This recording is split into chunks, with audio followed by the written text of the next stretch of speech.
Hello, assalamu alaikum everybody. Hope you're all safe, sound, and healthy. And I will begin with an apology because there is a slight correction with regards to the police station that was involved in the questioning and interview of Adil Raja, Major Adil Raja, and that was initially it was said that it was Scotland Yard, but again you see, but it's actually the Thames Valley Police that was the one that actually interviewed him or interrogated him. In the UK, they prefer to call it interview, not interrogate, because it's more like the person is treated as a volunteer because the person is not under arrest. So he basically is requested to conform with the police to follow a session of question answers. In other words, that the police requests to interview the person with regards to certain charges pressed against that person, and then that person volunteers to or agrees to conform to that request. Well, anyway, so yes, the problem is the reason why we are getting such news, and we have to correct ourselves every now and then, and it's because we're getting details in bits. As you know, the situation here in Pakistan is such where our own mainstream media is totally censored, and so badly censored that they all know that if they do not give the news that is handed out to them, then they can be killed or abducted, or their parents can be killed or abducted, or their mothers or their daughters or their wives can be harassed or molested, or sexually harassed or raped, or anything can happen basically. So this is right now the condition in Pakistan, which is why we tend to sometimes get news. Obviously, first we end up with a bit of a false news, and then we have to re-verify, reconfirm, and then get the right news. And as you know, the actual news is coming from the journalists who are based in America and England and stuff. Like for example, Mohit Pirzada is one of the sources that we get to pertaining to what exactly is going on in England or America. Before he was in England, now he's in America. So then we have Emma Durrani in America. Then we've got Sabir Shakir, who's also abroad. I think Sabir Shakir is currently in England. I'm not sure. So I mean, there's all this movement by the government here that is using vast intel resources. This is how I will say it, from what I've gathered. So the government is using intel resources and making transactional deals through intelligence agencies for very small matters such as detaining and questioning journalists and YouTubers. And I find that highly pathetic. I kind of find it pathetic on the side of the UK as well. But I mean, at the end of the day, the UK is not at the losing end, they're at the gaining end. Why? Because Pakistan is offering something big in return for something very small. So who's at the losing end? Pakistan. Why would you waste your intel resources on something so small that cannot even be fulfilled? Your wish cannot be fulfilled. As I said before, the extradition treaty doesn't work that way. If it did, we would have had Nawaz Sharif handed to us on a platter. We would have had Latif Khosa handed to us on a platter. But it kind of shows the desperation of the government, yes, but at the same time, it shows the height of desperation of the establishment as well. That how screwed up are you right now that you have to make transactional deals, if that indeed is the case, as the rumor is being spread? If it really is the case, then how low down have you fallen? Seriously. And how much more low down are you going to fall, that you are exchanging something big for something small, and it's not like you got anything out of it? Because at the end of the day, the UK's own law and protocol and their own democratic system, their own law enforcement protocols are more important to them. Their process is more important to them than you. Okay, so yeah, to oblige you, they took him in for questioning or for an interview, and then after that, as due process, they let him go. Instead, he has countersued the government of Pakistan, you could say, where he has lodged a formal complaint through the same police station against the government of Pakistan harassing his mother and the maltreatment of his mother. So that will be lodged officially on his behalf by the UK police against the PDM. So, who got what from that? Seriously, things are going to backfire. I've kept on and on saying this. Things are going to backfire very badly for the PDM, for the establishment, for the army. They have already hit rock bottom. There is no way out. They're at a dead end. The only way out now is for them to apologize to the public of Pakistan and to set things right by apologizing to Imran Khan. And they need to stop this BS, and they need to start the goddamn elections. It's as simple as that.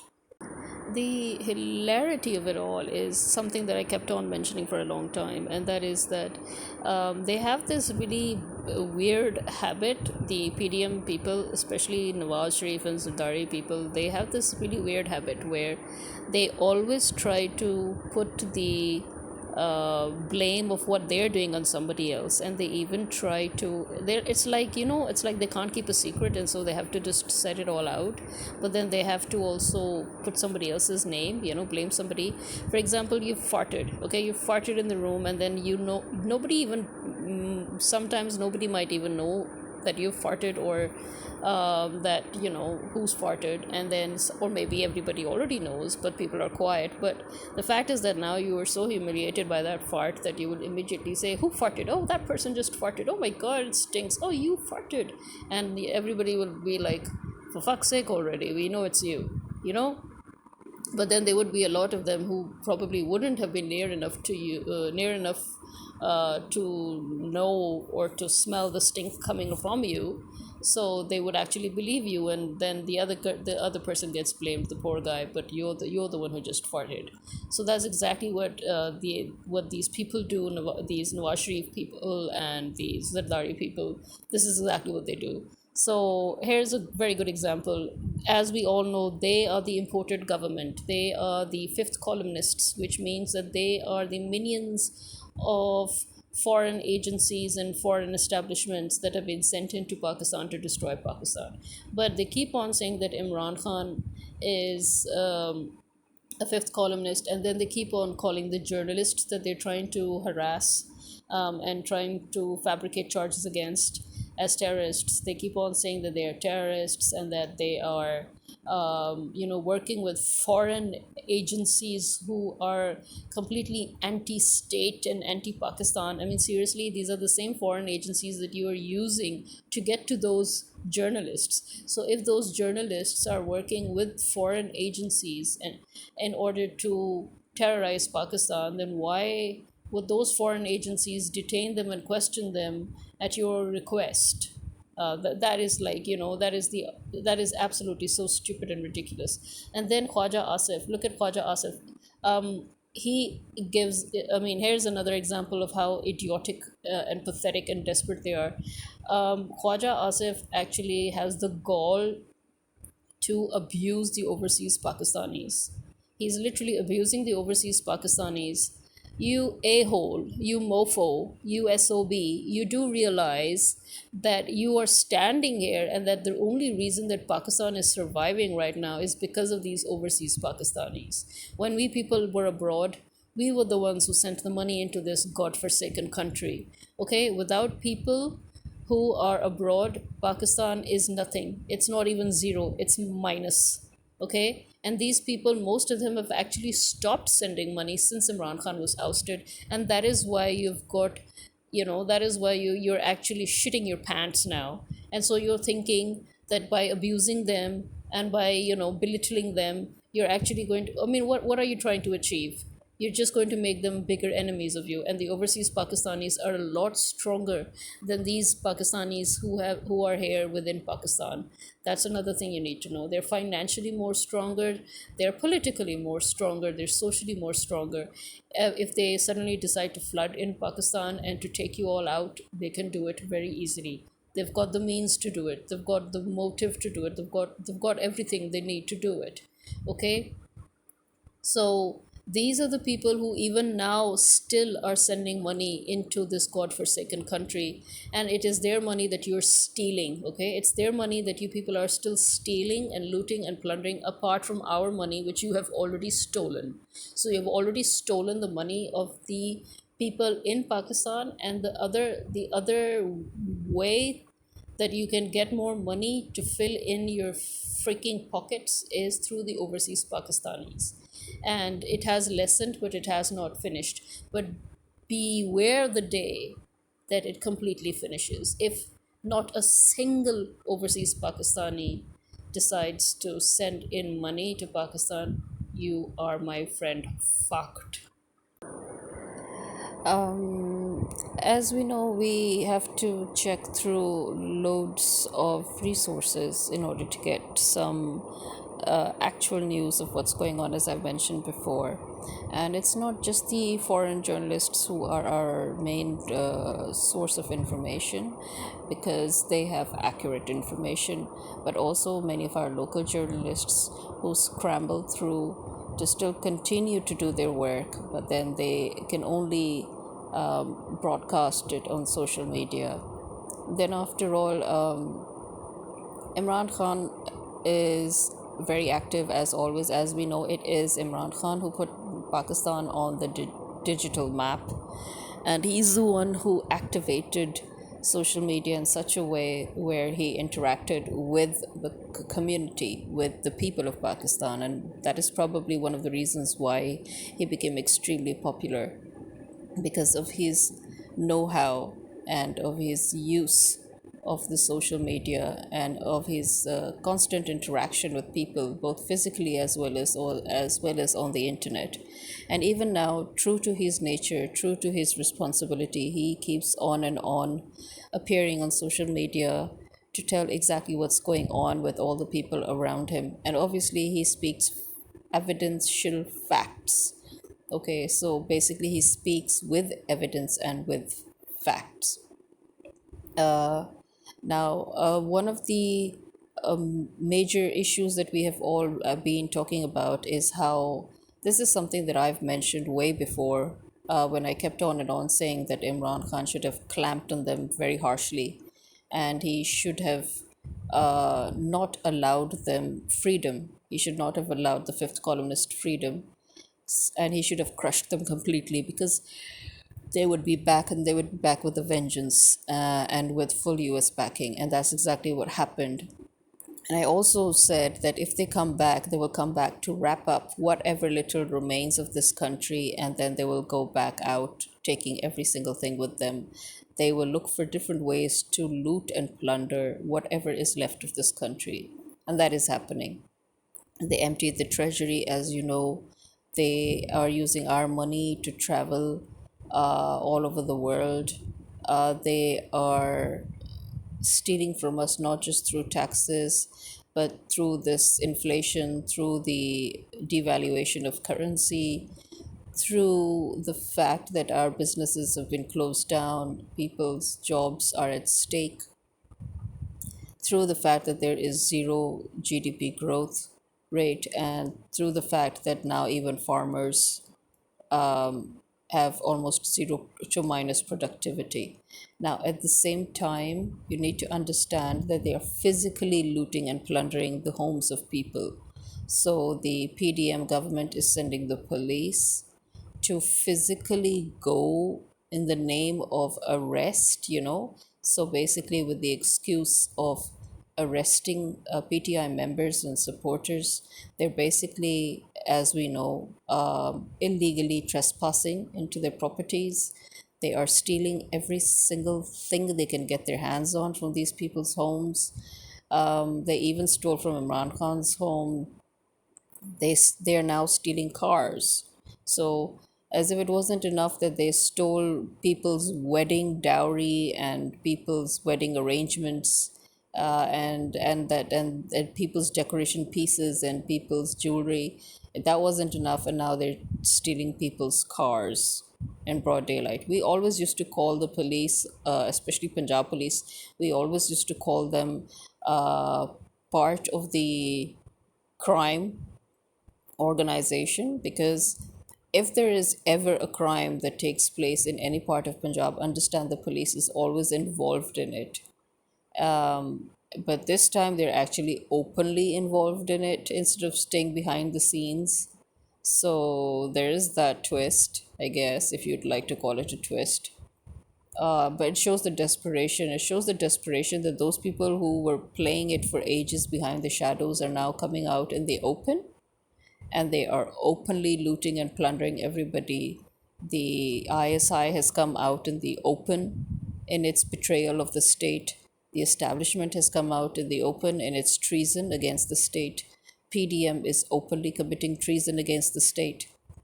And I keep on saying that I have no expectations from Pakistan, because to me, Pakistan is a dead nation.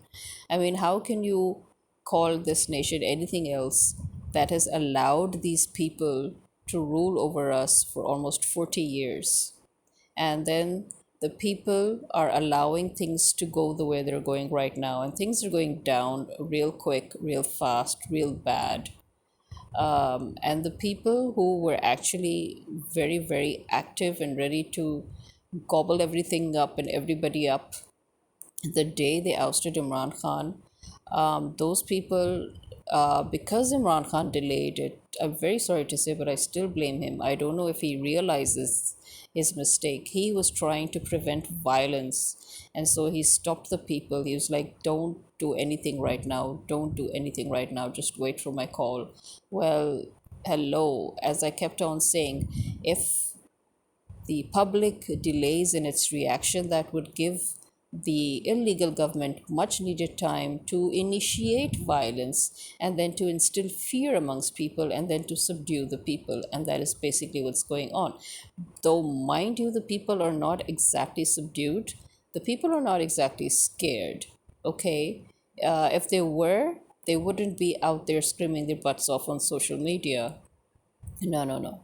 The people are just looking for a way to effectively screw this government good and proper and throw it out of the country forever.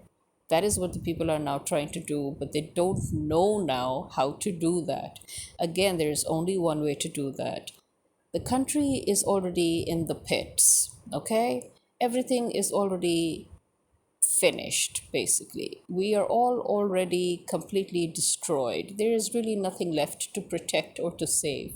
So, shut down what little things you have in the business line, shut down what little resources you have, paralyze the country, flood the streets, and paralyze the country. There is really no other way. And you will thank me for it. And I know that the people are actually thinking about this, but they are now, in this, the state of confusion has begun, you see. That is what has happened. That waiting for the call thing that happened, and then, the call that came, and then again, the stuff that happened. So you see, all this thing just, people went out and protested when he was ousted. People went out and protested when he was illegally arrested. People went out and protested when the assassination attempt was made. But then the government started raiding people's homes, kidnapping people, raping people, beating up people. So the government is just, out and out, showing its true colors. And now the people are not exactly sure on how to react to that. So the people are actually thinking between a higher stake of violence and just flooding the streets, wondering which is more effective and which is quickest. In my opinion, the quickest is always paralyzing the nation. When the public paralyzes the state, then the government becomes helpless, the establishment becomes helpless, the army becomes helpless. Although I would again say that ideally the public should have, with military precision, strategically surrounded all the people concerned, surrounded their properties, surrounded their offices, surrounded their homes, and basically initiate a sort of a house arrest sort of a situation, paralyze them within their properties, within their offices, within their homes. And that in itself would have been an intimidating act so big that it would force them to reconsider. And at the same time, that act would also result in paralyzing the state. So, two birds, one stone, really. Extremely effective and can still be done now. This is the last chance that the public of Pakistan has to paralyze the state and to throw this government out, to revamp the establishment, to revamp the army. Otherwise, the country is fracked. And just a few hours ago, there has been another breaking news, I guess you can say, that just took place. Firing was initiated at Latif Khosa's place. About 7 shots were fired, and his driver was injured. Now, the thing about Latif Khosa is he is a PPP member. That means he belongs to Zardari's party, he belongs to People's Party, but he's one of the old members, just like Eitezaz Ehsan. And the two of them, and also, in case nobody knows, Latif Khosa is the former governor of Punjab. Okay? He is also a senior lawyer, and at the moment, he is one of the representatives also. As we know, the lawyers are united and they have been having meetings and conferences as to how the illegal government has violated the sanctity of law. So I think he was at a conference or something today, and it is said that it was in retaliation of his speech that shots were fired against him. And as we know, these are warning shots, which means the government is involved. And that is why actually Eitezaz Ehsan reached there and was very vocal. Now, you need to remember, Eitezaz Ehsan is extremely vocal. He is one of the most powerful veteran members of People's Party, and he's also a lawyer. And he has also been extremely vocal against the current antics of the illegal government and of the violations that they have the violations of the government against constitution and against judiciary, and against state. So the two of them have been extremely vocal against all these violations, and Eitezaz Ehsan has very openly named names, including Rana Sanaullah. He has openly named names of the various people who are part of the illegal government of Punjab, and he has said that they are behind it. As we know, another senior advocate's home was terrorized in a similar fashion recently. Shots were fired outside of his home, and again the police did nothing, obviously, because it is the police who are doing everything. I mean, come on, it's always it's the government who's behind it all, so obviously it's the police and the intelligence agencies that are always behind such things. So even now, Eitezaz Ehsan hasn't minced words while naming names very openly. And he has said that because Latif Khosa has been very vocal against the antics of the government and the illegal activities of the government, this is why he was threatened. And now let's see what exactly is going to happen. I mean, is the government now going to try and attack Eitezaz Ehsan in return by prompting some fabricated crime against him as well? But as I said, there is one thing I have found to date, that the Punjab government even would have to think twice before they lay a hand on Eitezaz Ehsan, because I think he is a man who is quite intimidating in his own right, quite powerful in his own right, and he is not someone that you can so easily mess with. That is why most of the time they just let him be. Even People's Party's own members, I think, are extremely cautious and careful in front of him.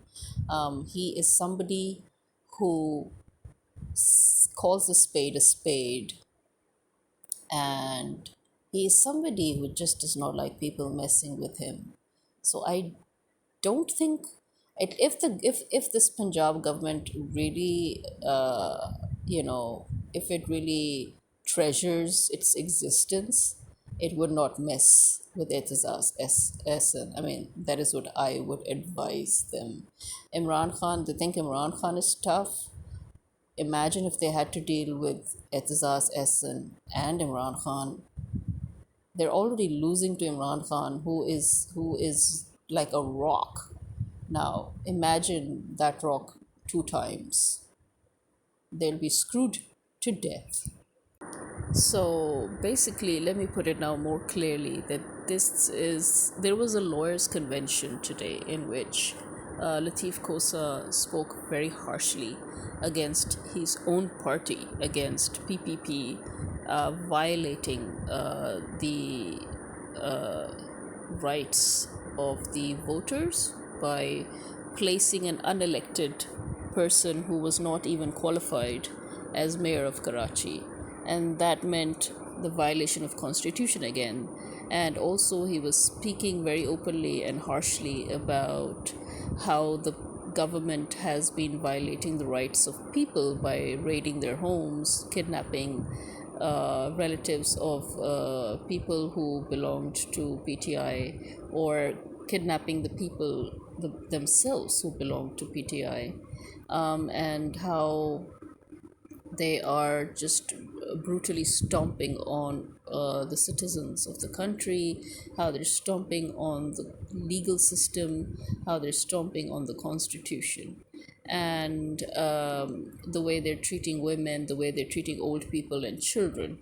Um, if you have listened to Imran Khan's latest speech, you would know where he has mentioned how even children have been kidnapped from their homes. And this was like way before 9th May, okay? They had already started this, but then when they saw that they would be getting pushback, they decided to design 9th May so that they can continue this. So you need to understand that this process of raiding, trespassing, kidnapping, and sexual harassment started way before, but they had to somehow stop the people from pushing back. Um, and because of that, they created the 9/11. Yeah, let's just call it the 9/11 scenario, okay? So they reproduced that. Now, because of that, um, the lawyers decided to get together once again, like how they did it previously. Even previously, if you remember, the lawyers, they had joined PTI in order to ensure that the democracy stays, and that the court stays standing, because as you know, this is the pattern of this PDM, and this is the pattern of PPP and PMLN. They always violate the sanctity of the courts every single time. So the lawyers have always had a problem with them. So even before the elections, the lawyers had joined hands with PTI, and they had had a convention and everything. And even now, because once again, the sanctity of the court is being violated, so the lawyers gathered once again and decided to join Imran Khan and PTI in their movement against this whole charade. So this is basically the lawyers' convention, and they have decided to start the movement. And because they are basically finalizing the process, and they were supposed to begin the movement very shortly, it is to stop that movement from happening that these lawyers are being threatened now. So you will find many more lawyers who are going to get threatened, many more incidents of firing outside of their homes, or outside of their, or stopping their cars, or trying to kidnap somebody or trying to kill somebody. These incidents will happen to stop the movement from happening. So we need to also keep an eye out for that. Okay, so who are the names that have been named by Eitezaz Ehsan? He has very openly named Rana Sanaullah, as we know. He has also named the Prime Minister, the illegal Prime Minister that is sitting atop of our head, Shehbaz Sharif, and Khwaja Asif. Yes, Khwaja Asif. The one that just knows how to bark non-stop. I swear that man needs to shut the hell up, because that man, every time he opens his mouth, he only ends up offending like 1,000 people in just 1 second. So Rana Sanaullah is the dog of Nawaz Sharif, so he has to just bark and clear up the mess. So that's his job. And then the one who has to bark in the parliament without clearing up any mess, but instead adding to the mess, that is Khwaja Asif. And then we have the dumb and dumber scenario here. We have dumb Nawaz Sharif in England, and we have dumber right here, Shehbaz Sharif.